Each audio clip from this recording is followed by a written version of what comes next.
En étudiant rapidement quelques passages de la vie de l'apôtre, nous comprenons bien que ceux qui annoncent la croix soient eux-mêmes crucifiés par la prédication du calvaire. Il faut qu'ils aient expérimenté en eux-mêmes la puissance du message pour que le Saint-Esprit puisse rendre témoignage à leur prédication, comme il le fit pour celle des apôtres. Les seuls témoins de la croix pouvaient prêcher la croix. Les seuls témoins de la résurrection pouvaient prêcher la résurrection. La croix, la résurrection, étaient pour eux plus que des faits historiques, plus qu'une doctrine, plus qu'une vérité essentielle. J'ai l'impression que c'est d'hier que Christ est mort, disait Luther, pour exprimer à quel point la passion lui était présente à l'esprit. C'est ainsi que le Saint-Esprit révèle la croix, encore aujourd'hui, à ceux que Dieu appelle à l'annoncer, de sorte qu'ils sont auprès des hommes porteurs d'un message vivant. Et même, ce message les possède à ce point que toute pensée d'eux-mêmes est consumée. Ils ne s'inquiètent plus de la condamnation ou des louanges. Mais le cœur brisé par l'amour qui leur a été révélé, ils proclament aux pécheurs que leur seule espérance est dans la mort du Fils de Dieu.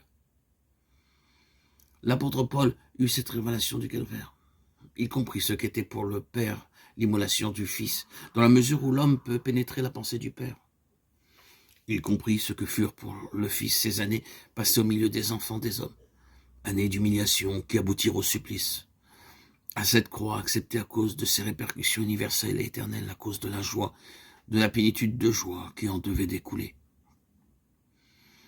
Et faisant taire toute considération de race, de situation d'orgueil, l'apôtre à son tour entra dans le sillage du Maître pour devenir le messager de la croix, bien que celle-ci dût devenir sa croix à lui, bien qu'il dût être à l'exemple de son Maître crucifié, méprisé, rejeté.